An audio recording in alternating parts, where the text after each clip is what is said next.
بسم اللہ الرحمن الرحیم۔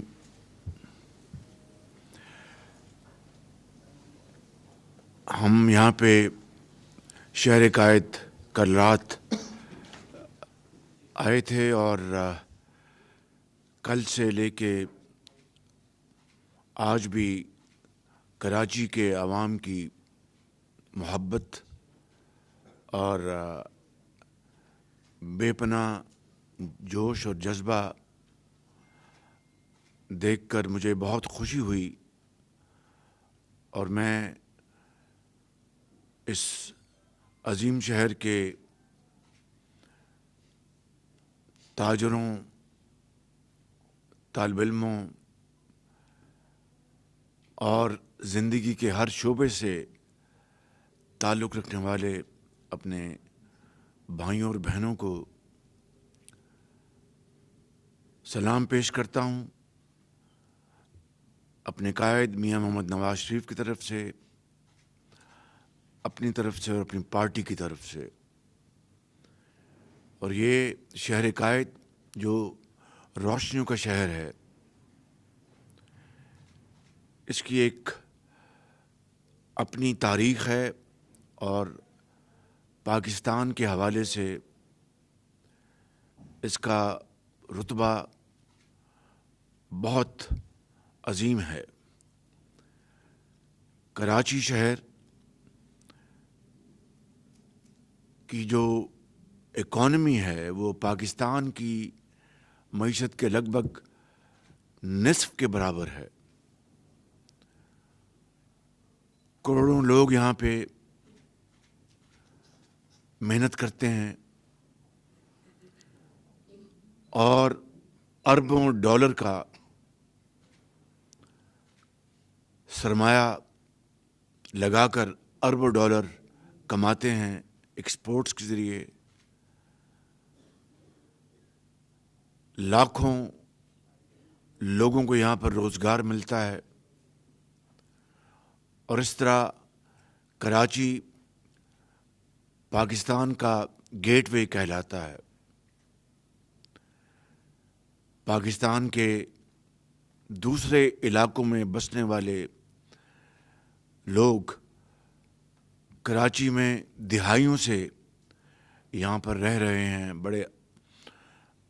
امن کے ساتھ، اور انہوں نے اپنی محنت کے ذریعے اپنے بچوں کے لیے اور اس ملک کے لیے بہت محنت کر کے وسائل پیدا کیے۔ کراچی کے صنعت کار، تاجر، سرمایہ کار اپنی حلال کی کمائی سے اربوں کھربوں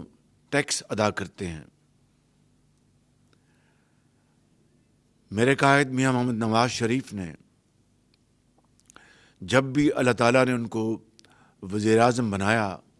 انہوں نے اس شہر کے لیے خصوصی توجہ دی۔ یہ بات کوئی ڈھکی چھپی نہیں کہ 1997 میں جب وہ تیسری مرتبہ وزیر اعظم منتخب ہوئے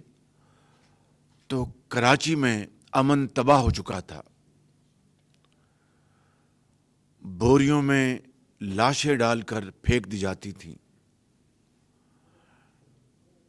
بھتہ خوری ہوتی تھی،